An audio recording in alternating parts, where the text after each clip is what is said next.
నమస్కారం, welcome to I dream. ధర్మ మార్గం విత్ విజిత కార్యక్రమానికి స్వాగతం.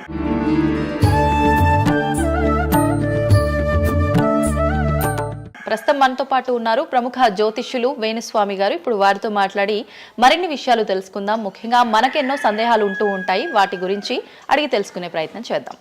నమస్కారం అండి.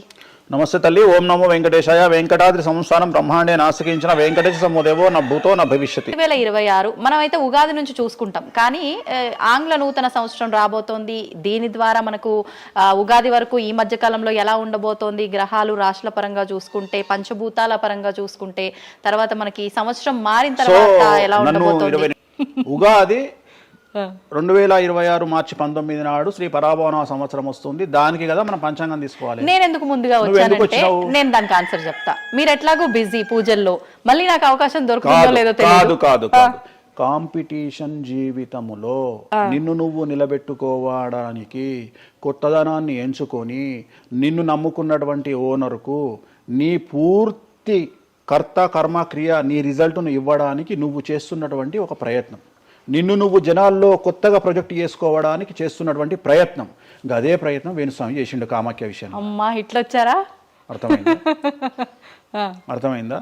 కాబట్టి జనాల్లో కొత్తదానంలో కొత్తగా వస్తే నువ్వు గదే యాంకరింగ్ నేర్చుకున్నావు, గాయన గదే అడ్వకేట్ చదువుకుండు, గా టీవీ ఛానల్ గదే చేసింది. మరి ఆ టీవీ ఛానల్ ఏమో ప్రైమ్ టైమ్ స్లాట్ 2 లక్షలు ఎట్లా పోతుంది, పనికి వాళ్ళ చిన్న ఛానల్ 2000 ఎందుకు పోతుంది అంటే వాళ్ళు కష్టపడడానికి వాళ్ళు చేసిన స్టింగ్ ఆపరేషన్లు కావచ్చు, వాళ్ళు జీవితాన్ని నాశనం చేసిన విధానం కావచ్చు, వాళ్ళకి ఆ పేరు వచ్చింది. సో అట్లనే వేణుస్వామి కష్టపడి ఈ స్థాయికి రావడానికి వేణుస్వామికి అంటూ ఒక బ్రాండ్ ఉన్నది. సో రెండవది, ఇదే సంవత్సరం ఇదే ఛానల్లో 2025 శివ అనే ఒక యాంకర్ కు నేను ఇంటర్వ్యూ ఇచ్చిన. అందులో చాలా విషయాలు చెప్పిన. ఏమేం చెప్పినా, ఈ సంవత్సరము రైలు ప్రమాదాలు ఎక్కువ అని చెప్పిన, విమాన ప్రమాదాలు ఎక్కువ అని చెప్పిన. చెప్పంగా వెనకకించి వచ్చి వీనికి పని పాట లేదు, వీడు పొద్దుగా లేస్తే నెగిటివే మాట్లాడతాడు అని తిట్టిరు నన్ను. మరి అయినప్పుడు ఒక్కడన్నా పెట్టడేంద్రా? పెట్టాలే కదా, ఎందుకు పెట్టారు అంటే చివరికి జ్యోతిష్యం చెప్పుకునే స్వేచ్ఛ కూడా మా బొందకు లేకుండా చేసారు. జ్యోతిష్యంలో అరే ఇప్పుడు నా సొంత కవిత్వం కాదు, ఎవరిని అడిగినా చెప్తారు. ఈ సంవత్సరం గురువు అధిపతి కమాండర్ కేతువు అన్ని క్లియర్గా ఉన్నాయి. కేతువు అంటే మోక్షకారకుడు, భక్తికారకుడు. ఈ సంవత్సరం 2026లో ఎక్కడైతే జనాలు గుమిగూడు ఉంటారో అక్కడ ప్రాబ్లమ్స్ వస్తాయి. అది రేపు జరగబోయేటువంటి పుష్కరాలు కావచ్చు, రేపు జరగబోయే సమ్మక్క సారక్క పండగ కావచ్చు, లేకపోతే దేవాలయాల్లో ముక్కోటి ఏకాదశి కావచ్చు, ఎక్కడైతే భక్తి భావం ఉంటుందో అక్కడ చాలా పెద్ద పెను ప్రమాదాలు సంచలనాలు జరుగుతాయని శాస్త్రం చెప్తుంది. శాస్త్రం చెప్పినప్పుడు ఆ శాస్త్రాన్ని వేణుస్వామి చెప్తున్నాడు. దీన్ని కూడా తప్పు తీసుకుపోయి వేణుస్వామి ఏలినాడు శని నడుస్తుంది మేషరాశికి, మేషరాశి బాగుండదు అని చెప్పాలి, కానీ మేషరాశి సూపర్ స్టార్లు అవుతారని నేనెందుకు చెప్తా అంటే, ఒక చూసిన వేణుస్వామి మన ఒక ఆమె నేను మీనరాశి బాగాలేదంటే మీనరాశికి బాగాలేదని చెప్తున్నా వేణుస్వామి ఎట్టడే ఎప్పుడు వేణుస్వామి అని ఇట్లా ఊతుంది, ఇట్లనే ఊతుంది ఆమె, ఇట్లనే అంటుంది వేణుస్వామి చెప్పిండు అని తిట్టింది. నువ్వు నమ్మవమ్మా, ఆమె అమెరికా నుండి పంచుప్రభాకర్ అని ఒక ఆయన ఉంటాడు, ఆయన తిట్టిండమ్మా ఆ బూతులు భగవంతా నేనైతే తెల్లారి చచ్చిపోతుండే అంటే వాళ్ళిద్దరికి ఫైటింగ్ జరిగి. గదే మీనరాశి అని చెప్తున్నాను నేను, ఆమె మీనరాశి అంట, గదే మీనరాశి అంటున్నాను. అంటే నేను చెప్పేది అదే, నేను చెప్పేది ఫస్ట్ శనీశ్వరుడు కాదు, శనేశ్వరుడు. శనీశ్వరుడు అని ఎందుకు వచ్చింది అంటే, ఒకరోజు శని శంకరుడు ఇద్దరు కలిసినప్పుడు శంకరుడు శనిని అడుగుతాడు, ఏందా నేను చూస్తే పెద్ద అందరు భయపడుతున్నారు, చాలా పెద్ద పెద్ద వాళ్ళు భయపడుతున్నారు, నువ్వు తోపు తురుమట కదా అంటాడు. అంటే నేను తోపు తురుమా కాదా, రేపు చెప్తా నీ సంగతి అంటాడు. ఎవరు? శని ఈశ్వరుని అంటాడు. అంటే ఏంది అంటే, రేపు నీ టైం వచ్చింది, నీ సంగతి ఏందో చెప్తా అంటాడు. అంటే తెల్లవారి పొద్దున సూర్యోదయానికి శంకరుడు పోయి ఒక చెట్టు తొర్రలో దాచుకొని సాయంత్రం సూర్యాస్తమయం వరకు చెట్టు తొర్రలోనే ఉంటాడు, ఉండి బయటకు వస్తాడు. బయటకు వచ్చిన తర్వాత శని ఎదురుపడితే నన్నేమో చేస్తా అన్నావు కదా, ఏం చేసినావు అంటాడు. అంటే నువ్వు లయకారకుడివి, ప్రపంచాన్ని శాసిస్తావు, ముల్లోకాలను శాసిస్తావు, అట్లాంటి నిన్ను తీసుకుపోయి సూర్యోదయం నుండి సూర్యాస్తమయం దానిక చెట్టు త్వరలో దాచిపెట్టిన, ఇంతకంటే నేను చేసేదే ఉంది అంటాడు. ఆట మొదలు పెట్టేశాడు అక్కడ. అప్పటి నుండి ఆయనకు శనీశ్వరుడు అని పేరు వచ్చింది. సో ఇది జరిగింది శంకరుడికి కూడా జరిగింది, రాముడికి కూడా జరిగింది. సో ఏలినాటి శని పీరియడ్లో, షష్టమ శని పీరియడ్లో బాధలు పడేటువంటి పరిస్థితి ప్రతి ఒక్కళ్లకు ఉంటుంది. రెండవసారి ఏలినాటి శనిలో మరీ దరిద్రంగా ఉంటుంది. కలియుగంలో దాని తీవ్రత చాలా ఎక్కువగా ఉంటుంది. కలియుగంలో ఫిజికల్ కంటే మానసికమైన దెబ్బలు చాలా ఎక్కువగా ఉంటాయి. జనాలు కొట్టే దెబ్బలు చాలా ఎక్కువగా ఉంటాయి. నరఘోష వల్ల తినే దెబ్బలు చాలా ఎక్కువగా ఉంటాయి. కలియుగ దైవమైనటువంటి వెంకటేశ్వర స్వామి వారికే ఎన్నో రకాల పూజలు చేసి దిష్టి తీయడానికి ప్రయత్నం చేస్తున్న సందర్భంలో ఆఫ్టర్ ఆల్ మానవుల మనమింత. సో మన మీద ఎన్నో రకాల దుష్ప్రయోగాలు ఉంటాయి, ఎన్నో రకాల నరఘోషలు ఉంటాయి. సో ఇవన్నీ జనాలకు తెలియజేయాల్సిన బాధ్యత ఒరిజినల్ పండితుడిగా, ఒరిజినల్ జ్యోతిష్కుడిగా నా మీద ఉంది. సో సొంత కవిత్వము జనాలకు పాజిటివ్గా చెప్పడానికి నేనేమి ఏమో అంటారు కదా, వ్యక్తిగత ఏదో అంటారు వాళ్ళను, వ్యక్తిగతంగా కౌన్సిలింగ్ ఇచ్చేటువంటి వాడిని కాదు నేను. సో నేను శాస్త్రం ఏం చెప్పిందో నేను దాన్ని మాత్రమే జనాలకు చెప్పడానికి నేను ఇక్కడ ఉన్నా. అంతేగాని క్యాన్సర్ వచ్చిన పట్టుకొని నీకు ఏం లేదు అని చెప్పి వాడిని ఇంటికి పంపించి 2 రోజుల తర్వాత సచ్చేటట్టు చేసేటువంటి నీచుడిని నేను కాదు. క్యాన్సర్ వస్తే క్యాన్సర్ వచ్చింది, ధైర్యంగా బతుకు, ఇంకా బతుకు, నీ కోరికలు తీర్చుకో, అన్ని కోరికలు తీసుకొని సావు అని చెప్తా. రెండవది, అన్ని తిని 60 ఏళ్ళు పోతే ఏం తినకుండా 80 ఏళ్ళు బతికితే లాభం లేదు. సో కలియుగంలో ఇవన్నీ సమస్యలు చాలా తీవ్రంగా ఉంటాయి. భార్యాభర్త కారులో పోతే పక్కింటోడు ఏడిస్తాడు, మంచి కారు కొనుక్కుంటే ఏడిస్తాడు, ఒక పిల్లగాడు మంచి ఉత్తీర్ణత శాతంలో పాస్ అయితే ఏడిస్తారు, మంచి ఉద్యోగం వస్తే ఏడిస్తారు, ఒక పొలిటికల్ బాగుంటే తెస్తాడు, ఒక యాంకర్కు డబ్బులు వస్తే తెస్తాడు. సో ప్రతి దగ్గర ఏడుపు ఏడుపు ఏడుపు, జలసు అనేటువంటిది రాజ్యమేలుతున్నటువంటి సందర్భంలో తెలుగు రాష్ట్రాలలో అది పీక్ స్థాయిలో ఉండేటువంటి పరిస్థితులలో నిజాలు చెప్పి జనాలని భయానికి దూరంగా ఉంచాల్సినటువంటి బాధ్యత నాది, జరగబోయే నష్టం నుండి కాపాడాల్సినటువంటి బాధ్యత నాది అని ఇంతమంది రాళ్ళేసినా, ఇంత చెండాల పనులు చేసినా, వ్యక్తిగతంగా నన్ను విమర్శలు చేసినా నేను ఎవరిని వ్యక్తిగతంగా విమర్శించడం లేదు. ఎందుకంటే ప్రతి ఒక్కడి ముడి కింద ఖచ్చితంగా సమస్యలు ఉంటాయి. ఈ శుద్ధపూస ఎవడూ కాదు. నాకంటూ నెల రోజులు పక్కకు తీస్తే ఒక్కొక్కటి జాతకాలు చెప్పగలుగుతా అందరివి. నేను వాటి జోలికి బోదలుచుకోవట్లేదు. శాస్త్రం ఏం చెప్పిందో శాస్త్ర ప్రామాణికంగా నేను జనాలకు తెలియజేయాలని కోరుకుంటున్నా. సో లాస్ట్ ఇయర్ ఎట్లా జరుగుతుందో 2025లో అనుభవించిన కష్టం కంటే 2026 ఎక్కువ, 2026 కంటే 27 ఎక్కువ, 27 కంటే 28 ఎక్కువ. 2025 నుండి 28 వరకు సమాజంలో ప్రకృతిలో జరిగే సంఘటనల తీవ్రత చాలా ఎక్కువగా ఉండబోతా ఉంది. ప్రకృతి పరంగా, సామాజికంగా, అగ్ని ప్రమాదాల పరంగా, వాహన ప్రయాణాల ప్రమాదం, చాలా రకాల సమస్యలు ఈ సంవత్సరం ఉండబోతున్నాయి. ఓకే, రాశుల పరంగా ఎలా ఉంటుందండి? సో ఈ సంవత్సరము ఫస్ట్ రాశుల కంటే ముందు మనం మాట్లాడుకోవాల్సింది ఏంటి అంటే, ఈ సంవత్సరము రైలు ప్రమాదాలు, అగ్ని ప్రమాదాలు, వాహన ప్రమాదాలు, అలాగే జన సమీకరణలు ఉన్న చోట, భక్తులు గుమిగూడే చోట, జన సాంద్రత ఉన్న చోట, అది సినిమా థియేటర్లు అవ్వచ్చు, భక్తికి సంబంధించిన ఏరియా అవ్వచ్చు, సో మార్కెట్లు అవ్వచ్చు, మాల్స్ అవ్వచ్చు, వాటిల్లో పెను సంచలనాలు ఈ సంవత్సరం జరిగే అవకాశాలు ఉన్నాయి. ఆర్థిక నష్టము అంటే ఆస్తి నష్టము, జన నష్టము ఉండేటువంటి అవకాశాలు ఉన్నాయి. కాబట్టి జనాలకు చెప్పే విషయం ఏంటంటే, భక్తి పేరుతో జనాలు లేనటువంటి ప్లేస్కి వెళ్ళండి. ముక్కోటి ఉంది, ఖాళీగా ఉన్న వెంకటేశ్వర గుడికి వెళ్ళండి హ్యాపీగా. ఆ దేవుడికి డబ్బులు ఇచ్చిన వాళ్ళు అవుతారు, పంతులకు డబ్బులు ఇచ్చిన వాళ్ళు అవుతారు, గుడికి 4 రూపాయలు ఇచ్చిన వాళ్ళు అవుతారు. అట్లనే జనాలు లేనటువంటి ప్లేసుల్లో పుష్కరాలకు వెళ్ళండి ఈ సంవత్సరము. సో జన సాంద్రత ఉన్నటువంటి ప్రదేశాలను ఈ సంవత్సరం అవాయిడ్ చేయడానికి ప్రయత్నం చేయండి. సో టూర్లు మ్యాక్సిమం అవాయిడ్ చేయండి. ఈ సంవత్సరము లోయ ప్రాంతాలలో, కొండ ప్రాంతాలలో, నదీ పరివాహక ప్రాంతాలలో పెను సంచలనాలు నమోదయ్యే అవకాశం ఉంది. టూరిస్టు ప్రాంతాలలో కూడా ప్రాబ్లమ్స్ ఉంటాయి. ఈ సంవత్సరం భారతదేశంలో కొన్ని ప్రదేశాల్లో మత కల్లోలాలు రేగేటువంటి అవకాశం కనిపిస్తూ ఉంది, కర్ఫ్యూ విధించేటువంటి అవకాశం కనిపిస్తూ ఉంది. సో ఇవన్నీ కూడా ఈ సంవత్సరం చాలా తీవ్రంగా ఉండబోతా ఉన్నాయి. సో జాగ్రత్తలు వహిస్తే మంచిది. ఓకే, ఇప్పుడు అంటే ఇవి ఎవరికి, అంటే ఏదైనా గ్రహాల్లో మార్పులు ఉన్న వాళ్ళకా, లేదంటే అంటే ఇదంతా మనం ప్రకృతి పరంగా చెప్పాలి. ప్రకృతి పరంగా దాంట్లో ఎవరు ఉంటారు అంటే, చనిపోయే వాళ్ళని తీసుకుంటే ఆ బాధితులు ఎవరైతే ఉంటారో వాళ్ళ జాతకంలో ఏలినాటి శనో, షష్టమ స్థానంలో శనో, వ్యయ గురువో ఉంటాడు. సో మనం వాళ్ళే అని చెప్పలేం కదా, అక్కడికి పోయిన వాళ్ళల్లో వాళ్ళు ఉంటారు. ఎవడైతే నష్టజాతకుడు ఉంటాడో వాడికి ఆ ఇన్సిడెంట్ జరుగుతుంది. సో ఇది ఓవరాల్ గా సంవత్సర ప్రిడిక్షన్ అంటారు. సో రాబోతున్నటువంటి సంవత్సరం పేరు కూడా చాలా చాలా చాలా కాంట్రవర్షియల్ నేమ్, పరాభవనామ సంవత్సరము. పరాభవము అంటే ఓటమి, అవమానముతో కూడిన ఓటమి అని అర్థం. పరాభవము, దుర్యోధనుడికి మయసభలో జరిగినది పరాభవము. సో అలాంటి పరాభవము ఎవరికి జరుగుతుంది అంటే, ఎవరి జాతకంలోనైతే ఏలినాటి శని ఉందో, 6వ స్థానంలో శని ఉన్నాడో, 8వ స్థానంలో శని ఉన్నాడో, 12వ స్థానంలో గురువు ఉన్నాడో వాళ్లకు ఈ సంవత్సరం సంచలనాలు ఉండబోతా ఉన్నాయి. అది మేషరాశి కావచ్చు, మీనరాశి కావచ్చు, సింహరాశి కావచ్చు. సో ఇలాంటి వారికి ఈ సంవత్సరం పెను సంచలనాలు ఉండేటువంటి అవకాశాలు ప్రస్ఫుటంగా కనిపిస్తూ ఉన్నాయి. సో ఇది ఓవరాల్ గా సంవత్సర ఫలితము. ఇక 12 రాశులకు సంబంధించి ముందుగా మేషరాశి కనుక తీసుకున్నట్లయితే, మేషరాశికి ఈ సంవత్సరము ఏలినాటి శని నడుస్తూ ఉంది. సో ఏలినాటి శని ఒక పక్క గురువు బాగాలేడు, ఒక పక్క రాహు బాగాలేడు, ఒక పక్క కేతు బాగాలేడు. సో ఇలాంటి సందర్భంలో పెను సంచలనాలకు కారణభూతమయ్యేటువంటి అవకాశం ఉంది. సో విద్యార్థులకు ఉత్తీర్ణత శాతం తగ్గుతుంది, కోరుకున్న ప్లేస్మెంట్స్ రావు, వీసా రిజెక్ట్ అయ్యే అవకాశం ఉంది. ఉద్యోగస్తులకు పై అధికారుల వల్ల సమస్యలు ఉంటాయి, ప్రమోషన్లు ఆగిపోతాయి. సో బదిలీలు చాలా దూరంగా బదిలీలు అయ్యే అవకాశం కనిపిస్తూ ఉంది.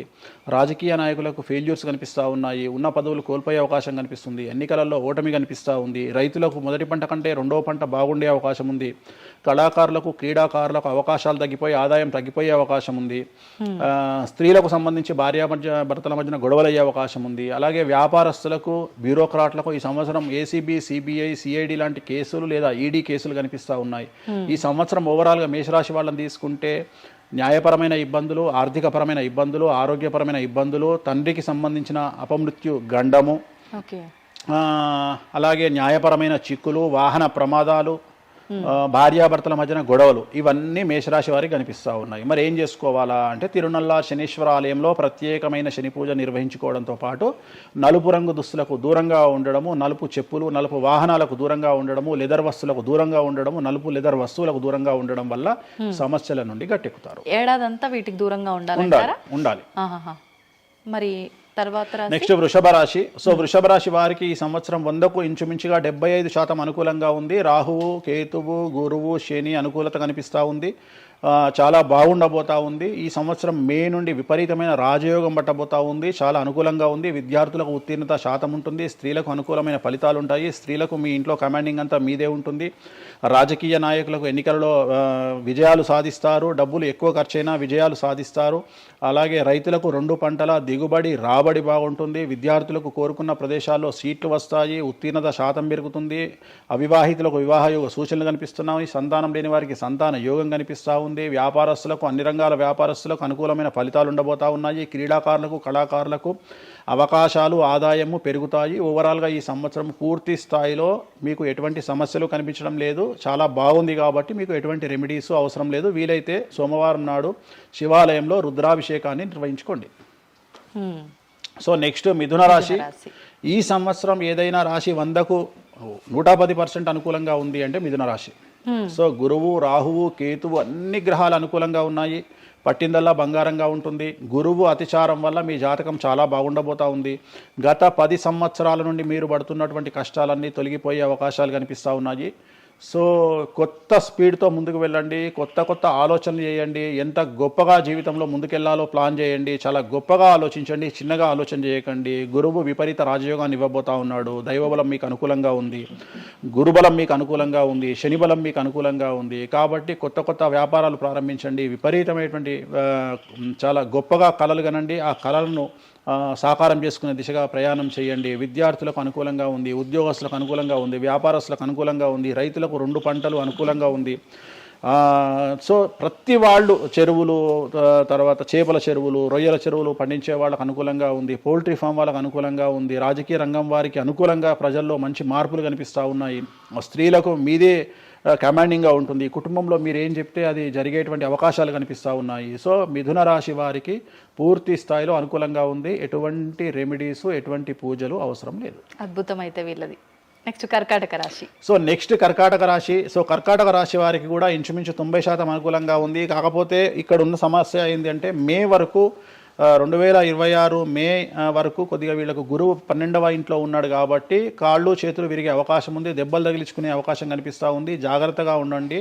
సాధ్యమైనంత వరకు లెమన్ ఎల్లో కలర్ దుస్తులు ధరించే ప్రయత్నం చేయండి. చాలా అనుకూలంగా ఉండబోతా ఉంది. రాజకీయ రంగంలో ఉండే వాళ్లకు విపరీతమైనటువంటి విజయాలు సిద్ధిస్తాయి. జనాల్లో అనుకూలమైన వాతావరణం ఉంటుంది. వ్యాపారస్తులకు విశేషించి అనుకూలంగా ఉంటుంది. విద్యార్థులకు అనుకూలంగా ఉంటుంది. అలాగే రైతులకు అనుకూలంగా ఉంటుంది. కళాకారులకు, క్రీడాకారులకు మరీ అనుకూలంగా ఉంటుంది. కాకపోతే ఓవరాల్గా కర్కాటక రాశి వారికి ఈ సంవత్సరం కొద్దిగా శత్రువుల యొక్క బెడద ఒక 10% కనిపిస్తూ ఉంది. కానీ శత్రువులను పట్టించుకోకండి. శని బలం వల్ల వాళ్ళు ఎంత ప్రయత్నాలు చేసినా, రాహు బలం వల్ల వాళ్ళు ఎంత ప్రయత్నాలు చేసినా మిమ్మల్ని ఎవరు ఏమీ చేయలేరు. సో మీరు చేయాల్సింది ప్రతి గురువారం నాడు లెమన్ ఎల్లో దుస్తులు ధరించే ప్రయత్నం చేయండి. అలాగే శ్రీకాళహస్తిలో గురు దక్షిణామూర్తి వద్ద గురువారం నాడు గురుహోరలో గురువుకు అంటే దక్షిణామూర్తికి అష్టోత్తర పూజ చేయించుకోండి. అలాగే పసుపు రంగు పువ్వు ఏదైనా ఉంటే అక్కడ నుండి తెచ్చుకొని ఇంట్లో పెట్టుకోండి, మీకు అనుకూలమైన ఫలితాలు ఉంటాయి. అంటే శని వీళ్ళకి ఫేవర్గా ఉన్నాడా అంటే? శని వీళ్ళకి చాలా ఫేవర్గా ఉన్నాడు, రాహు ఫేవర్గా ఉన్నాడు, కేతు ఫేవర్గా ఉన్నాడు, మే నుండి గురువు కూడా ఫేవర్గా ఉంటాడు. అది ఉన్న చిన్న చిన్న ఇబ్బందులకు కూడా ఏమైనా దానాలు అలాంటివి అదే మనం చెప్పినాం ఎందుకు, గురువు ఎల్లో కలర్ గురువుకు దక్షిణామూర్తి సరిపోతుంది, ఇంకా అవసరం లేదు, ఇంకా దానాలు అవసరం లేదు. మరి తదుపరి రాశి సో నెక్స్ట్ సింహరాశికి ఈ సంవత్సరం అష్టమ శని నడుస్తూ ఉంది. గురువు వ్యతిరేకమైన ఫలితాలు, రాహు కేతువు చాలా నెగిటివ్గా ఉన్నారు.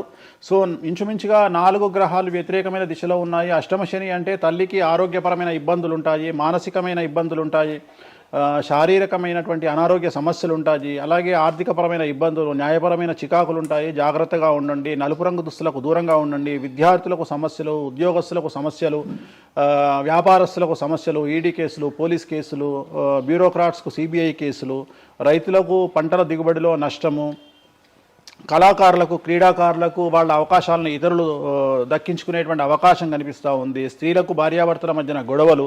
సో ఓవరాల్గా సింహరాశి వారికి ఏ రంగంలో వారైనా సమస్యలు కనిపిస్తూ ఉన్నాయి. అష్టమ శని ప్రభావం కనిపిస్తూ ఉంది కాబట్టి నలుపు రంగు దుస్తులకు దూరంగా ఉండండి. తీరు నల్లార్ శనీశ్వర ఆలయంలో ప్రత్యేకమైన శని పూజను నిర్వహించుకోవడం ద్వారా సమస్యల నుండి గట్టెక్కుతారు. ఓకే. సో నెక్స్ట్ కన్యారాశి. ఈ సంవత్సరం కన్యారాశి వారికి ఇంచుమించు 75% అనుకూలంగా ఉండబోతా ఉంది. శని, అలాగే కుజుడు, రాహువు, కేతువు, గురువు అనుకూలతల వల్ల చాలా అనుకూలంగా ఉండబోతా ఉంది. ఒకే ఒక్క సమస్య ఈ సంవత్సరం ఉండేది, భార్యాభర్తల మధ్యన ఈగోలు కానీ క్లాషెస్ కానీ వచ్చే అవకాశం ఉంది. సో కాంప్రమైజ్ అవ్వడానికి ప్రయత్నించండి. భార్య దగ్గర భర్త, భర్త దగ్గర భార్య, కాంప్రమైజ్ అవ్వండి. ఈగోలకు పోవద్దు, జెలస్లకు పోవద్దు. ఆర్థికపరమైన అంశాల్లో జాగ్రత్తగా ఉండండి. విద్యార్థులకు అనుకూలత కనిపిస్తూ ఉంది, రాజకీయ నాయకులకు అనుకూలత కనిపిస్తూ ఉంది, వ్యాపారస్తులకు, కళాకారులకు, క్రీడాకారులకు విశేషమైన యోగం లభించబోతూ ఉంది. న్యాయస్థానాల్లో పనిచేసే వాళ్లకు, న్యాయ సంబంధమైన వృత్తిలో ఉండే వాళ్లకు అనుకూలమైన ఫలితాలు ఉండబోతూ ఉన్నాయి. స్త్రీలకు విశేషించి అనుకూలంగా ఉండబోతూ ఉంది. సో ఈ సంవత్సరం కన్యారాశి వారికి పూర్తిగా అనుకూలమైనటువంటి ఫలితాలు కనిపిస్తూ ఉన్నాయి. వీరు చేయాల్సినటువంటి రెమెడీ, సోమవారం నాడు రుద్రాభిషేకాన్ని శివాలయంలో నిర్వహించండి, సమస్యల నుండి గట్టెక్కుతారు. సో నెక్స్ట్ తులారాశి వారికి షష్టమ స్థానంలో శని కనిపిస్తూ ఉన్నాడు. కాకపోతే గురువు విపరీత రాజయోగాన్ని ఇవ్వబోతా ఉన్నాడు. వీళ్ళకి గురు బలము మరియు దైవ బలం అనుకూలంగా ఉండడం వల్ల మీ జీవితాన్ని కొత్తగా ప్రొజెక్ట్ చేసుకునేటువంటి అవకాశం మీకు దేవుడు కల్పిస్తూ ఉన్నాడు. ముందుకు వెళ్ళే ప్రయత్నం చేయండి. చాలా కొత్తగా మిమ్మల్ని మీరు ఆవిష్కరించుకునే ప్రయత్నం చేయండి. మిమ్మల్ని మీరు కొత్తగా సమాజానికి చూపించుకోండి. దానివల్ల మీ ఆలోచనలు మార్చుకోండి. చాలా గొప్పగా థింక్ చేయండి, గొప్పగా కలలు కనండి, వాటిని సాకారం చేసుకోండి. గురువు అనుకూలంగా ఉన్నాడు. కాకపోతే కుటుంబంలో పెను సంచలనం జరిగే అవకాశం కనిపిస్తూ ఉంది. 6వ స్థానము భాగ్యానికి మరియు శత్రుత్వానికి కారకుడు కాబట్టి శని వల్ల సంచలనం జరిగే అవకాశం ఉంది. విద్యార్థులు, ఉద్యోగస్తులు, వ్యాపారస్తులు, కళాకారులు, క్రీడాకారులు, రైతులు, అలాగే రాజకీయ నాయకులు ఎవరైనా సరే వాళ్ళ జీవితంలో ఏదో ఒక పెను సంచలనం జరిగే అవకాశం కనిపిస్తూ ఉంది. నలుపు రంగు దుస్తులకు దూరంగా ఉండండి. తీరు నల్లార్ శనీశ్వర ఆలయంలో ప్రత్యేకమైన శని పూజ నిర్వహించడం ద్వారా సమస్యల నుండి బయటపడతారు. నెక్స్ట్ వృశ్చిక రాశి వారికి అర్ధాష్టమ శని వెళ్ళిపోయింది. శని, గురువులు అనుకూలంగా ఉన్నారు, రాహు కేతువులు అనుకూలంగా ఉన్నారు. కళాకారులు, క్రీడాకారులు, ఉద్యోగస్తులు, విద్యార్థులు, వ్యాపారస్తులు, రైతులు, రాజకీయ నాయకులు, స్త్రీలు, అన్ని రంగాల వారికి పూర్తిగా 100కి 100% అనుకూలంగా ఉన్నటువంటి రాశి వృశ్చిక రాశి. పూర్తి స్థాయిలో విశాఖ 4, అనురాధ 1, 2, 3, 4, జ్యేష్ఠ 1, 2, 3, 4, 9 పాదాల వారికి విశేషించి రాజయోగంగా భావించాల్సి ఉంటుంది. మే వరకు విపరీత రాజయోగం కనిపిస్తూ ఉంది. మే తదుపరి కూడా అనుకూలమైన ఫలితాలను పొందుతారు కాబట్టి వీరికి ఎటువంటి రెమెడీసు, ఎటువంటి పూజలు అవసరం లేదు. చాలా గొప్పగా కళలు కనండి, మీకున్నటువంటి కళలను సాకారం చేసుకోండి. మీకు ఎటువంటి రెమెడీస్ కూడా అవసరం లేదు. నెక్స్ట్ ధనుసు రాశి వారికి అర్ధాష్టమ శని నడుస్తూ ఉంది. అర్ధాష్టమ శని అనేటువంటిది డబ్బులను అధికంగా ఇచ్చి ఆ డబ్బుల ద్వారా సమస్యలు తెచ్చేటువంటి ఒక పరిస్థితి. అంటే డబ్బులు లేకపోతేనే సమస్యలు అంటారా? డబ్బులు ఉంటే కూడా సమస్యలు. డబ్బులు ఉన్నప్పుడు వాటిని మనం ఖర్చు చేసే విధానంలో సమస్యలు, వాటిని మనం ఎలా సమాజంలో ఖర్చు పెట్టబోతున్నామనే సమస్యలు ఏర్పడేటువంటి అవకాశం ఉంది. కాబట్టి మీరు ఇన్వెస్ట్మెంట్ చేయడంలో కానీ, అప్పులు ఇవ్వడంలో కానీ, ఎవరికైనా అప్పులు ఇవ్వడంలో కానీ, చిట్టీలు వేయడంలో కానీ, సహాయం చేయబోయేటప్పుడు కానీ జాగ్రత్తలు తీసుకోండి. ఎటువంటి పరిస్థితుల్లోనూ డబ్బులు ఎవరికి ఇవ్వవద్దు. సో ధనుస్సు రాశి వారికి డబ్బు పరంగా సమస్యలు ఏర్పడే అవకాశం ఉంది. రాక డబ్బులు వచ్చినాయి కాబట్టి తీసుకెళ్ళి వేరే వాళ్ళకి ఇచ్చి మోసపోయే అవకాశాలు కనిపిస్తూ ఉన్నాయి. ఈ ఒక్క విషయంలో ధనుస్సు రాశి వాళ్ళు జాగ్రత్తలు తీసుకుంటే విద్యార్థులకు, ఉద్యోగస్తులకు, కళాకారులకు, క్రీడాకారులకు, రాజకీయ నాయకులకు, స్త్రీలకు, వ్యాపారస్తులకు, రైతులకు, అన్ని రంగాల వారికి ఈ సంవత్సరం అనుకూలంగా ఉంటుంది. ఓన్లీ మీరు చేయాల్సిన రెమెడీ నలుపు రంగు దుస్తులకు దూరంగా ఉండండి. తిరునల్లార్ శనీశ్వర ఆలయంలో ప్రత్యేకమైన శని పూజ నిర్వహించడం ద్వారా సమస్యల నుండి గట్టెక్కుతారు.